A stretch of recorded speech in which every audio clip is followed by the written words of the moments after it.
If you're a new gardener, you probably don't understand why people grow certain crops or why staple crops are grown by nearly every gardener out there. And to be honest, it's kind of difficult to tell because it comes down to what I've decided are three main factors. That is price compared to the grocery stores, flavor compared to the grocery stores, and lastly, function, but more specifically, extra function. So for example, pollination, soil health, biodiversity, etc., and so forth. So today, I took the main staple crops that every single gardener seems to grow and broke it down into a star rating system. So 5 stars for each category. And we're going to look at each one of these staple crops and kind of where they fall and the 3 reasons for why many of these crops are considered staple crops to give you a little bit of an idea as to why these are grown and whether or not you want to grow them, depending on what your goals are. Because the truth is, you don't have to grow all of these. You can definitely pick and choose depending on what your goals are. So number 1 is tomatoes. I think this is the staple crop that everybody grows. So let's look at each one of the categories that it falls into. I think for flavor, we can give it a 5. The flavor is significantly better on a tomato grown at home, particularly because you can allow that tomato to get to the proper Brix level that makes it taste delicious.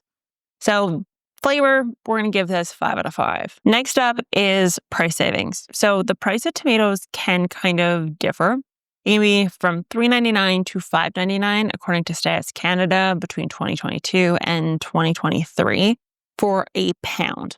In the world of cherry tomatoes, per pint, it actually landed around $4.99 to $7.99. Again, depending on where you are, that sort of thing. Now, I can't tell you how much it's going to cost you to grow a tomato per pound because it's going to differ depending on whether or not you're buying the actual plants from the greenhouse or you're growing them from home on your own, if you have to rent a plot, all that sort of stuff. But you could do that math very easily on your own to determine where it lands. But overall, in general, I can say with some confidence that it probably would only get 3 stars if we're leaning towards saving money. For function, it gets 4 stars. Now, this being because it is a high yielder in years that it does good. Years when it does bad, it doesn't do too great. And it also is an attractor for pollinators because it has those bright yellow flowers on it. So that's kind of where it lands for functionality. Number 2 is potatoes. So for potatoes, I'm actually only going to give it 2 stars. The reason being is that the taste difference once the garden potatoes are cured is not that much different than that from the grocery store. The exception to this rule is if you were to eat the tomato out of the ground, then in the event of that, you could maybe argue the flavor is a little bit different or a little bit better. But if we're talking long-term storage, I don't see a difference in flavor whatsoever. So it is only going to get 2 stars from me. Now, price savings, it can land somewhere between 4 to 5 stars, in my opinion, if you know what you're doing and you grow potatoes successfully. So I've done several videos on this and I encourage you to go check those out. I have testimonials, if you will, from other people outside of myself that show what I tell people to do is how to grow giant potatoes. And the reason for why it's cheaper is because you can literally make more potatoes from the potato bag that you buy from the grocery store. So automatically, it's just cheaper. So per pound, it ranges from about $1.50 to $2.40 on average in Canada.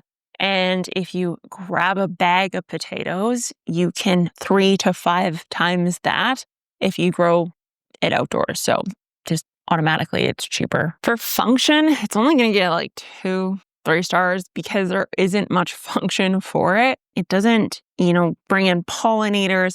It doesn't give the soil any level of increased, chemistry or nutrients, anything like that. So it doesn't have much function wise. So it could probably be closer to like a 1 star for function. Okay, number 3 is actually cucumbers. So when it comes to cucumber flavor, I do think that the ones from your garden tend to taste less watery and have more flavor in them. So they're going to get 4 stars out of 5, in my opinion. When it comes to price, the price is a lot less when you grow them. if you have a really high yielding cucumber plant. So in Canada, the average kind of landed between, give me $1.25 to $3.40 each. Now, the best way to ensure you get a high producing cucumber is via getting the correct seeds. So you can actually get cucumber plants that only grow female flowers and therefore only produce cucumbers. You can also get ones that just genetically are predisposed to having more females than males. There are just some that are naturally higher yielders in certain climates. So any of the pickling cucumbers, which you don't have to pickle with, you can just eat them, tend to be a lot higher. If you go for something like a long English or like an Armenian cucumber, something like that in our climate, it will yield lower. So price-wise, I'm going to give it a 4 out of 5. So functionality, I am going to give it a 4 out of 5 as well, because it is a space saver and you can utilize it strategically within your garden. So because you can go vertical with cucumbers, in my opinion, it is a space saver. You combine that with the fact that you can use it as a shade kind of cloth, if you will. You could also utilize it as a way to, reduce wind erosion on the soil, depending on where you place that vertical cucumber growing setup, all that sort of stuff. In my opinion, it makes it functionally a superpower in the garden. So I'm going to give that a 4 out of 5 stars. Okay, next one is peppers. Both bell peppers and hot peppers in the world of flavor, I am going to give them 5 out of 5. If you've ever grown a jalapeno from home and actually allowed it to stay on the plant long term, you know for a fact that they are a heck of a lot spicier when you grow them at home. This actually translates to most peppers out there. That sort of flavor kick you get is something that we typically only see in the garden because we allow it to have more time to mature. So 5 out of 5 for flavor. When it comes to price, it's actually very similar to the tomato. It's about 3 out of 5. And the reason for that is because it is labor intensive in the sense that in Canada or colder climates, you are best off growing it in containers only.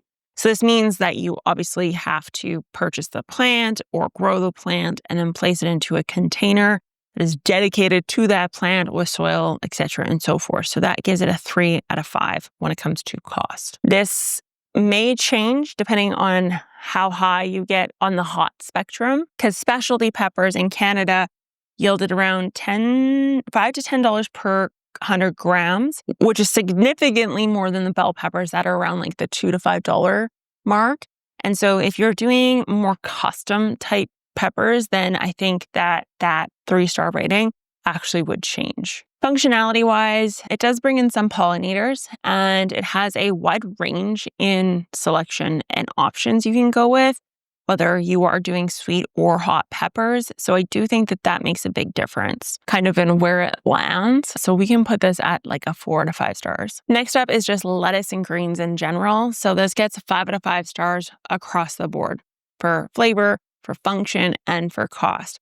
You can literally grow this stuff for pennies. The seeds cost next to nothing.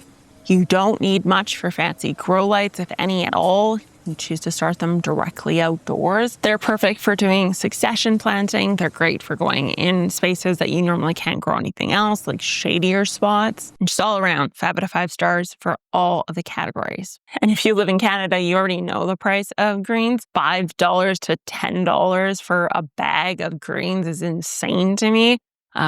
You can grow it for way less. Next up is carrots. So when it comes to flavor, it is going to get 5 stars, particularly if you allow them to stay outside and get hit by a first frost. It makes them much, much more sweeter, and they taste completely different than the grocery store. So 5 out of 5 stars there. For cost, it's only going to get 3 out of 5 stars because it is, relatively similar to something at a grocery store. But when it comes to functionality, it's going to go back up to 5. Not so much for the benefits it has in your garden, but for how you can store these suckers indoors for months upon months. If you store these things correctly, and I have a video on how to store them in sand, for example, they will last until next spring. No word of a lie, and they taste the same. They've got the same level of crunch, you name it. Next up is garlic. So garlic flavor-wise, I personally find them similar. Although I do feel that you could adjust some of the factors. For example, you could add more sulfur. You could grow them maybe in like a slightly drier, warmer soil, all of which would increase the intensity of the garlic taste for sure. But when it comes to price savings, it's 5 out of 5 stars. It's the same as a potato. So you can go to the grocery store, grab a clove of garlic and 10x that clove of garlic, because every single little individual part of it is going to grow another garlic bulb. So that logically just means it's 5 out of 5 stars. Functionality, it's going to get 5 out of 5 stars because it's great for cold climates. It's great for beginner gardeners. It's incredibly easy to grow. Not to mention it's dual purpose, so you can get the scapes off of it in the early summer for things like pesto or just frying up, and then you get the garlic after. So 5 out of 5 stars when it comes to functionality. Next up is onions. So this one, flavor-wise, there's only 3 out of 5 stars for me. I, again, don't see much of a difference in it when it comes to price savings, particularly when we start leaning towards the specialty onions.